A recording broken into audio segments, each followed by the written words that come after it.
అందరికీ నమస్కారం. ఈరోజు కథ. నా పేరు శిరీష. నాకు 25 సంవత్సరాలు. పెళ్ళై 2 సంవత్సరాలవుతోంది. నా భర్త నన్ను చాలా బాగా చూసుకుంటాడు. చాలా మంచివాడు.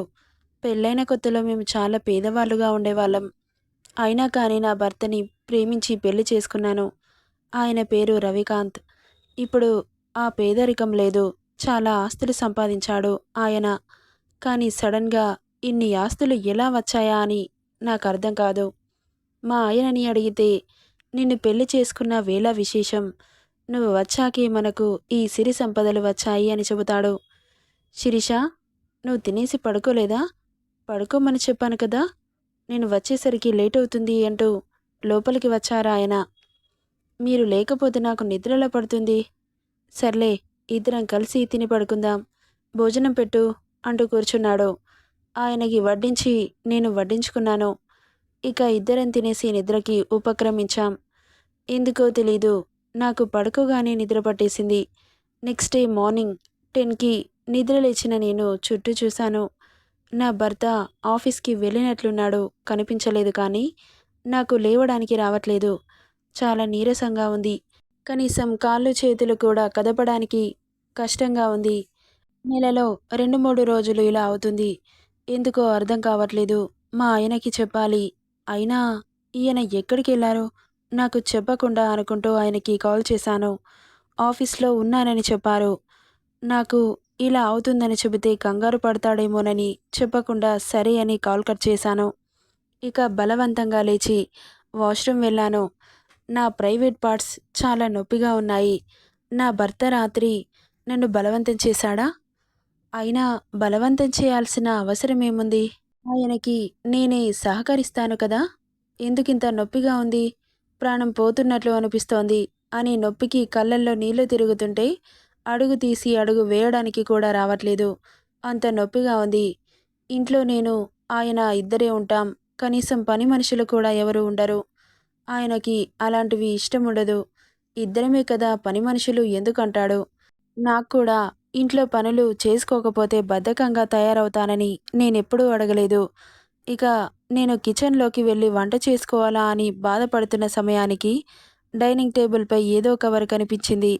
దాన్ని ఓపెన్ చేసి చూసిన నాకు బ్రేక్‌ఫాస్ట్ ఉంది. అందులో హమ్మయ్య అనుకున్నాను. ఈయననే తెప్పించాడా? ఒకసారి కాల్ చేసి కనుక్కుందాం అనుకుంటూ మా ఆయనకి కాల్ చేశాను. "నువ్వు లేటుగా లేచావని నేనే తెప్పించాను. తినేసి రెస్ట్ తీసుకో శిరీష" అన్నాడు ప్రేమగా. నాకు చాలా సంతోషంగా అనిపించింది మా ఆయన ప్రేమకి. ఇంకా తినేసి రెస్ట్ తీసుకున్నాను. ఈవినింగ్ ఈయన ఇంటికొచ్చేశారు. టాబ్లెట్స్ వేసుకోవడం వల్ల పెయిన్స్ కాస్త తగ్గాయి. "ఏమైంది? అలా డల్‌గా ఉన్నావు" అన్నాడు. "చాలా నీరసంగా ఉందండి. నేనొకటి అడుగుతాను, తప్పుగా అనుకోరు కదా?" "ఏమనుకోను చెప్పు" అన్నాడు. "రాత్రి నన్ను బలవంతం చేశారా?" "నేను నిన్ను బలవంతం చేయడమేంటి?" "అది కాదండి. నా ప్రైవేట్ పార్ట్స్ చాలా పెయిన్‌గా ఉన్నాయి ఎందుకో."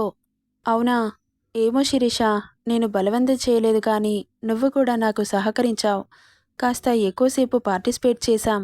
అందుకోసం అంత నొప్పుందేమో" అనగానే అది కూడా నిజమే అనిపించింది. కానీ నాకెందుకు గుర్తులేదు. "నువ్వు బాగా నిద్రలో ఉన్నావు శిరీష. నిద్రపోయిన నిన్ను నేనే లేపాను. నేనే స్టెప్ తీసుకున్నాను" అన్నాడు. ఇక సిగ్గుతో లోపలికి వెళ్ళిపోయాను. నా భర్త కూడా నవ్వుతూ వెనకాలే వచ్చారు. "సరే కానీ ముందైతే డిన్నర్ చేద్దాం పదా" అంటూ ఇద్దరం కలిసి తినేసి మళ్ళీ రూమ్‌కొచ్చాము. నాకు తెలియకుండానే మత్తు కమ్మేస్తోంది. మా ఆయన నన్ను ఒడిసి పట్టుకున్నాడు. ఆయన ఒడిలోనే కళ్ళు మూసుకున్నాను. తర్వాత ఏం జరిగిందో నాకు గుర్తులేదు. నిన్నటిలాగే ఈరోజు కూడా ఒళ్ళన్నీ నొప్పులుగా ఉన్నాయి కానీ ఎందుకో అర్థం కావట్లేదు. మా ఆయనని అడిగి తెలుసుకోవాలనుకున్నాను. "ఏమైంది శిరీష? ఏం ఆలోచిస్తున్నావు? నేనొకటి అడుగుతాను, నిజం చెప్పండి." "అడుగు, చెబుతాను" అన్నాడు. నెలలో 3 సార్లు నా బాడీ చాలా నొప్పులుగా ఉన్నాయి. ఎందుకండి? నాకేం అర్థం కావట్లేదు. పీరియడ్స్ వల్ల అలాగే ఉంటుంది శిరీష అన్నాడు. "లేదండి, పీరియడ్స్ నాకు తెలీదా ఏంటి? పీరియడ్స్ ఎప్పుడు కాదు. మామూలు టైంలోనే చాలా పెయిన్‌గా ఉంటుంది." "అవునా? పీరియడ్స్ అయిపోయాక బాడీ వీక్‌గా ఉంటుంది కదా! మనం కలిస్తే అలా పెయిన్ వస్తుందేమో." "పెద్దగా టెన్షన్ పడాల్సిందేమీ లేదు.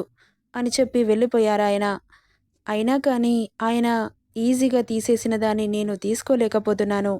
ఎందుకంటే ఆ నొప్పి నాకు మాత్రమే తెలుసు. అంత నొప్పి నేనెప్పుడు చూడలేదు. పీరియడ్స్ ఉన్నప్పుడు స్టమక్ పెయిన్ ఉంటుంది కానీ ప్రైవేట్ పార్ట్స్ ఎందుకు నొప్పుంటాయి? ఎలాగైనా హాస్పిటల్‌కి వెళ్ళి ఏమవుతుందో చెక్ చేసుకొని రావాలి. ఆయనకి చెప్పకుండా వెళ్ళాలి అని నిశ్చయించుకొని, ఒకరోజు ఆయన ఆఫీస్‌కి వెళ్ళాక నేను హాస్పిటల్‌కి బయలుదేరాను.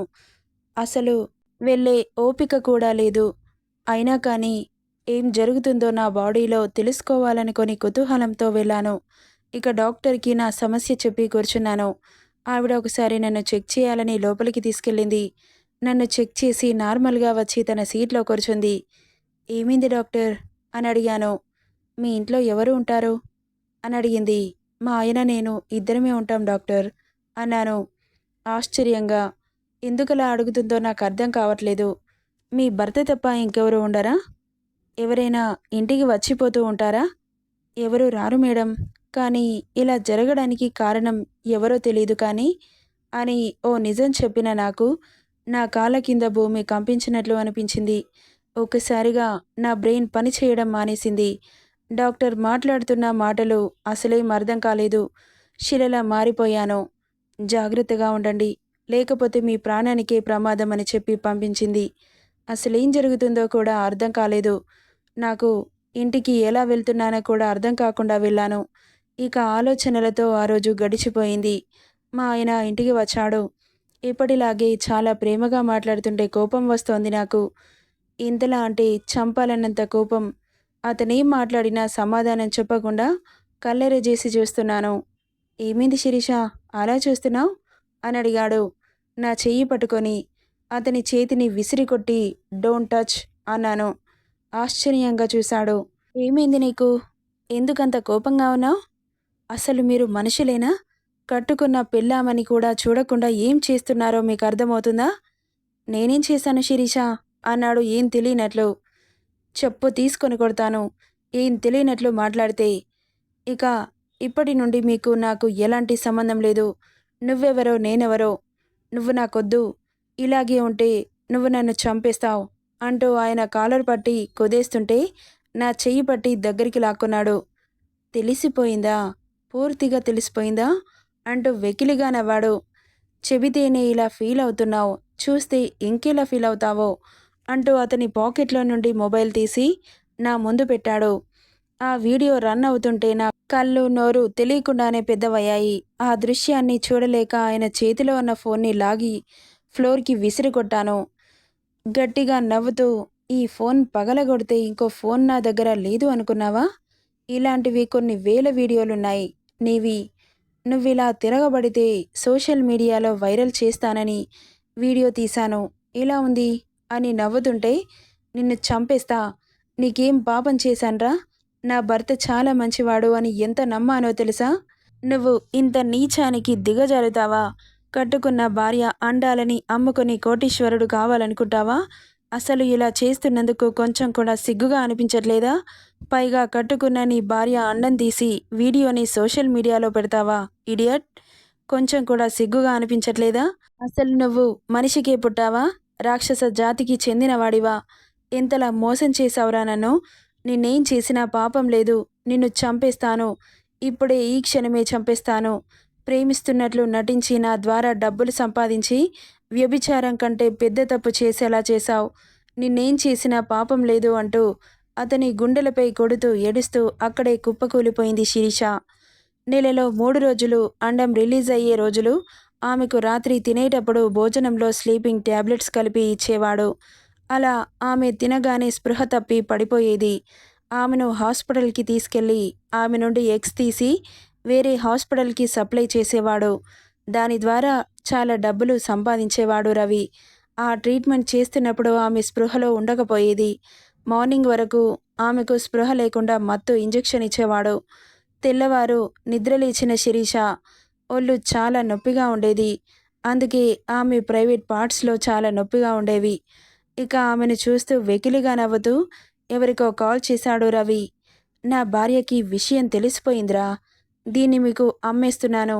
ఇక నా ఆస్తిని, నా అందాన్ని చూసి నన్ను పెళ్లి చేసుకోవడానికి క్యూలో కట్టారు. వాళ్ళలో స్ట్రాంగ్‌గా ఉన్న అమ్మాయిని ఎంచుకొని పెళ్లి చేసుకుంటాను.